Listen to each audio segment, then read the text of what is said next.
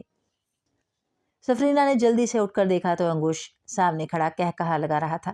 سکندر سفرینہ سے کافی دور جا گرا تھا۔ انگوش کے اس حملے نے سفرینہ کے تن بدن میں آگ لگا دی۔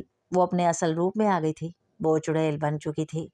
اس سے پہلے کہ انگوش کچھ سمجھتا، سفرینہ ہوا میں اڑ کر اس کی طرف گئی اور اسے بازوؤں میں بھر کر آسمان کی جانب اڑتی چلی گئی۔ اسے سکندر کی وہ درد میں ڈوبی آواز نہیں سنائی دی جو اس نے سفرینہ کا نام لے کر نکالی تھی۔ یہ سفرینہ کی دوسری غلطی تھی۔ اس نے انگوش کو تنہا سمجھ کر سکندر کو وہیں زمین پر چھوڑ دیا تھا۔ سفرینہ کے اڑنے کے بعد اچانک پہاڑ پر سے بہت ہی عجیب الخلقت مخلوق اتر آئی تھی۔ وہ تعداد میں 4 تھے جنہوں نے آتے ہی سکندر کو ہاتھوں اور پیروں سے پکڑ لیا۔ سفرینہ! سکندر زور سے چلایا، لیکن اس کی کوشش بے سود نکلی۔ ان چاروں نے کہا لگاتے ہوئے سکندر کو اٹھا کر سامنے پہاڑ پر دے مارا، جس سے سکندر کی ساری پسلیاں ٹوٹ گئیں۔ ان چاروں کو اب بھی سکندر پر رحم نہیں آیا۔ وہ کہا لگاتے آئے اور سکندر کو دوبارہ سے پکڑ کر اوپر ہوا میں اچھالا۔ سکندر نے دوبارہ سے سفرینہ کا نام لے کر چیخ ماری، لیکن یہ چیخ بھی بے سود نکلی۔ سکندر اڑتا ہوا زمین پر آ رہا تھا اور ان چاروں نے اپنا ایک ایک ہاتھ ٹھیک سکندر کے نیچے کھڑا کر دیا۔ ان کے ہاتھوں سے لمبے لمبے ناخن برآمد ہوئے جو سکندر کے گرتے ہی اس کے جسم میں پیوست ہو گئے۔ ناخن سکندر کے سینے کی دوسری طرف سے نکل آئے تھے۔ سکندر نے آہ کی آواز نکالی۔ خون اس کے جسم اور منہ سے نکل کر زمین کو سرخ کر رہا تھا۔ سکندر کو اپنے ناخنوں میں پھنسا کر انہوں نے کہا لگاتے ہوئے اس نے ہاتھ مخالف سمت میں کھینچے تو سکندر ٹکڑے ٹکڑے ہو کر زمین پر گر گیا۔ سکندر کا جسم انگنت حصوں میں بکھر چکا تھا۔ اس کے منہ سے آخری ہچکی نکلی اور پھر بہت سے سوال لیے دنیا کو چھوڑ دیا۔ اس کی آنکھیں کھلی کی کھلی رہ گئیں۔ سفرینہ انگوش کو بازوؤں میں بھرے ہوئے آسمان میں اڑتی جا رہی تھی۔ جب انگوش نے دیکھا کہ وہ سفرینہ کی گرفت سے نہیں نکل سکتا ہے تو اس نے سفرینہ کے بازوؤں میں رہتے ہوئے ہی پڑھنا شروع کر دیا، لیکن سفرینہ انگوش کے لبوں کو ہلتا ہوا دیکھ چکی تھی۔ اس نے اپنا ایک ہاتھ آزاد کر کے انگوش کو گردن سے پکڑا اور زور سے اس کے نرگت کو دبایا تو انگوش کی آنکھیں اور زبان باہر نکل آئیں۔ سفرینہ اسے دوسرا موقع نہیں دینا چاہتی تھی۔ جیسے ہی انگوش کی زبان باہر نکلی، سفرینہ نے اسے پکڑ کر زور کا جھٹکا دیا۔ انگوش کی لمبی سی زبان سفرینہ کے ہاتھ میں آ گئی اور ایک خون کا فوارہ اس کے منہ سے نکلا تھا۔ وہ دونوں زمین کی حدود پار کر چکے تھے۔ اوپر پہنچ کر سفرینہ نے اسی ہاتھ کے ناخنوں کو انگوش کی دونوں آنکھوں میں گھسا دیا۔ آسمان انگوش کی چیخوں سے گونج اٹھا تھا، لیکن اس عفریت سے اسے بچانے کوئی نہیں آ رہا تھا۔ کافی اوپر پہنچ کر سفرینہ نے اپنا دوسرا ہاتھ انگوش سے الگ کیا تو انگوش کلابازیاں کھاتا ہوا زمین کی جانب آنے لگا۔ سفرینہ اس کے پیچھے پیچھے نیچے آ رہی تھی۔ جیسے ہی انگوش کے جسم نے الٹی کلابازی کھائی، سفرینہ نے اسے دوبارہ سے بازوؤں میں بھر لیا اور اپنی رفتار بڑھا لی۔ زمین کی حدود میں داخل ہو کر سفرینہ نے اپنا روپ چھوڑ کر بجلی کی شکل اختیار کر لی تھی جو انگوش کے گرد لپٹی ہوئی تھی، اور بجلی زمین سے نزدیک ہوتی جا رہی تھی اور پھر ایک زوردار دھماکہ ہوا۔ زمین سے ٹکرا کر انگوش کا بھرتا نکل آیا۔ وہ اب ایک گوشت کے لوتھڑے کی شکل میں زمین پر چھوٹے چھوٹے ٹکڑوں میں پڑا ہوا تھا۔ سفرینہ نے اپنی شکل میں آ کر چیخ ماری۔ اس نے ادھر ادھر دیکھ کر سکندر کو ڈھونڈنے کی کوشش کی۔ سکندر تو اسے نظر نہیں آیا، لیکن پہاڑوں کے قریب اسے ایک عجیب مخلوق نظر آ گئی جو ساتھ میں کھڑے ہو کر کہا لگا رہے تھے۔ سفرینہ ہوا بن کر ان کے قریب پہنچی اور 2 کو اپنے ہاتھوں میں لے کر زمین پر دے مارا۔ زمین پر دے مارتے وقت اسے ایک جسم زمین پر ٹکڑے ٹکڑے پڑا ملا اور پھر سفرینہ نے آنکھوں سے سکندر کو دیکھ لیا۔ چند لمحوں تک تو اسے سمجھ نہیں آئی، مگر جیسے بجلی چمکتی ہے ویسے ہی سکندر کا چہرہ اسے نظر آیا، لیکن یہ جسم تو ٹکڑے ٹکڑے میں تھا اور اسے سمجھ گیا کہ سکندر اب نہیں رہا، وہ مر چکا تھا۔ سکندر! سفرینہ نے خوفناک چیخ ماری اور پھر مارتی گئی۔ تم لوگوں نے میری محبت کو مارا ہے، یہ کہہ کر سفرینہ نے جھٹکا کھایا۔ وہ چاروں سفرینہ کو اصل روپ میں دیکھ کر بھاگنے لگے، لیکن سامنے سفرینہ تھی جس نے ایک نیزے کی چوٹ پر 15 لوگوں کا برا حال کیا تھا۔ اب تو اس کی محبت زمین پر مری پڑی ہوئی تھی۔ سفرینہ کی چیخیں نہیں رک رہی تھی، اس کی چیخوں نے ارد گرد کے پہاڑوں تک کو ہلا کر رکھ دیا تھا۔ وہ رو رہی تھی، سفرینہ رو رہی تھی۔ ایک چڑیل اپنی بے نام مگر مردہ محبت کے سامنے کھڑی ہو کر رو رہی تھی۔ اچانک فضا خاموش ہو گئی۔ سفرینہ کے لب ہل رہے تھے، اس کی آنکھوں سے بہتے آنسو ہلتے لبوں کو چھو کر زمین پر گر رہے تھے۔ سفرینہ نے کچھ پڑھ کر سکندر کے ٹکڑے میں پڑے جسم پر پھونک ماری اور سیدھی ہو گئی۔ میں تمہاری نسل مٹا دوں گی، میں تمہاری دنیا مٹا دوں گی انگوش، تم نے یہ کیا کر دیا؟ میری محبت، سفرینہ بولے جا رہی تھی، روئے جا رہی تھی۔ بہتے آنسوؤں میں غصہ لیے سفرینہ نے اپنے دونوں ہاتھ فضا میں اٹھا لیے۔ وہ موت کا پروانہ لکھ رہی تھی۔ وہ انگوش کی نسل، اس کے خاندان، سب کو مٹانے لگی تھی۔ اور پھر سفرینہ کے دونوں ہاتھ نیچے گرے۔ ہاتھ کیا گرے، ایک آگ تھی جو اچانک ہر طرف بھڑک اٹھی۔ ہر طرف سے چیخوں کا سلسلہ شروع ہو گیا تھا، لیکن سفرینہ کو رحم نہیں آیا۔ سفرینہ کو رحم آ بھی کیسے سکتا تھا؟ ان لوگوں نے سفرینہ کی محبت کو مار دیا تھا۔ آگ نے صرف سفرینہ اور زمین پر پڑے سکندر کے جسم کو نہیں چھوا تھا، اس کے علاوہ دور دور تک موجود ہر چیز کو راکھ میں تبدیل کر دیا تھا۔ سفرینہ چیخے جا رہی تھی اور آگ سب کچھ جلائے جا رہی تھی۔ ابھی آگ نہیں بجھی تھی کہ سفرینہ نے نیچے جھک کر سکندر کے جسم کے ٹکڑے ہاتھوں میں اٹھا لیے۔ تمہیں کچھ نہیں ہوگا سکندر، کچھ نہیں ہوگا، کچھ نہیں، یہ کہہ کر سفرینہ دوبارہ چلائی اور پھر کچھ فٹ تک فضا میں چلی گئی۔ فضا میں پہنچ کر سفرینہ نے 2 بار کچھ پڑھا اور چاروں طرف پھونک ماری۔ ابھی سفرینہ کے لبوں سے پھونک ختم نہ ہوئی کہ زمین پر زلزلہ آ گیا۔ پہاڑ ٹوٹ ٹوٹ کر بکھر رہے تھے، زمین کے اوپر موجود ہر چیز ریزہ ریزہ ہو رہی تھی۔ زلزلے کے جھٹکوں میں دوبارہ چیخیں گونجی تھیں۔ یہ وہ جنات تھے جو پہاڑوں میں چھپ کر آگ سے بچے ہوئے تھے، لیکن زلزلے نے انہیں بھی باہر نکال پھینکا تھا۔ بھڑکتی آگ پر سفرینہ نے دوبارہ کچھ پڑھ کر پھونکا تو آگ مزید بھڑک اٹھی۔ سفرینہ سب کو جلتا مرتا چھوڑ کر فضا میں بلند ہوئی اور بجلی کی صورت اختیار کر گئی۔ آسمانوں میں بجلی سکندر کے ٹکڑے میں بٹے جسم کو لیے تیزی سے اڑتی جا رہی تھی۔ اس کی کوئی سمت نہیں تھی، اسے سمجھ نہیں آ رہی تھی کہ کیا کرے، بس وہ اڑے جا رہی تھی۔ کئی سمندر آئے، جنگلات آئے اور آبادیاں آئیں، لیکن سفرینہ پھر بھی نہیں رکی۔ وہ رکتی بھی تو کہاں رکتی، وہ جاتی بھی تو کہاں جاتی، وہ کرتی بھی تو کیا کرتی۔ اس نے اپنا رخ آسمان کی جانب کر لیا۔ اس نے اپنی رفتار اب بھی کم نہیں کی تھی۔ زمین کی حدود سے نکل کر اس نے اپنا رخ دائیں جانب کر لیا۔ وہ اڑے جا رہی تھی، سوچے جا رہی تھی۔ اسے آسمان میں ایک زمین کا ٹکڑا نظر آیا تو اسی طرف اڑنے لگی۔ وہ ٹکڑا بڑا ہوتا جا رہا تھا۔ یہ انسانی زمین سے نزدیک ایک اور زمین تھی جس کی طرف سفرینہ اڑے جا رہی تھی۔ کچھ منٹوں میں بجلی نے زمین کو چھو لیا۔ اس نے جلدی سے انسانی شکل اختیار کی اور سکندر کے جسم کے ٹکڑوں کو زمین پر ہولے سے رکھ دیا۔ سکندر کی درد بھری آنکھوں میں کئی سوال تھے، ایسے سوال جن کے جواب تو شاید سفرینہ کے پاس ہوں، لیکن وہ سوال کیا تھے یہ سفرینہ نہیں جانتی تھی۔ سفرینہ، تمہاری محبت تمہارے ہاتھ میں تو ہے، لیکن زندہ نہیں رہی۔ اس نے زمین پر بیٹھ کر خود سے کہا۔ یہ تھی تمہاری طاقت کہ اپنی محبت کو بھی نہیں بچا سکی۔ وہ چلائی، بے مقصد چلائی، سکندر۔ اس نے سکندر کا نام لے کر چلایا، تم نہیں مر سکتے، یہ جھوٹ ہے، اٹھو، میرا نام پکارو، تم اس دنیا کیا اس آسمان میں کہیں ہوئے تو میں آ جاؤں گی، سکندر پلیز۔ ایک بار وہ گھٹنوں پر گر گئی۔ اس نے اپنا سر سکندر کے سر کے قریب ہی زمین پر رکھ دیا۔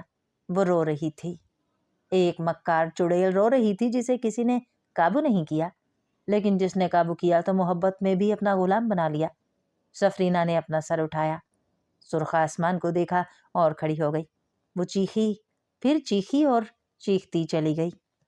جب تک یہ دل پھٹ نہیں جائے گا میں چیختی رہوں گی، وہ بے مقصد بولے جا رہی تھی۔ زنگوش جب بھی بور ہو جاتا تو اپنے دونوں دوست جالم اور سبزور کے ساتھ نکل پڑتا۔ ویسے تو جالم اور سبزور اس کے غلام تھے، لیکن زنگوش نے انہیں کبھی محسوس ہونے نہیں دیا، بلکہ ہمیشہ ان کے ساتھ دوستوں والا سلوک رکھا۔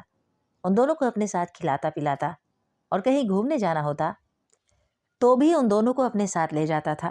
آج بھی زنگوش دونوں دوستوں کو ساتھ لے کر گھومنے کے لیے نکلا تھا، اور پورا دن انسانی دنیا میں گھومنے کے بعد عصر کو وہ تینوں اپنے گھر کی طرف جا رہے تھے کہ دور سے ہی انہوں نے کالی کالی پہاڑیاں اور جلے جنگلات دیکھ لیے۔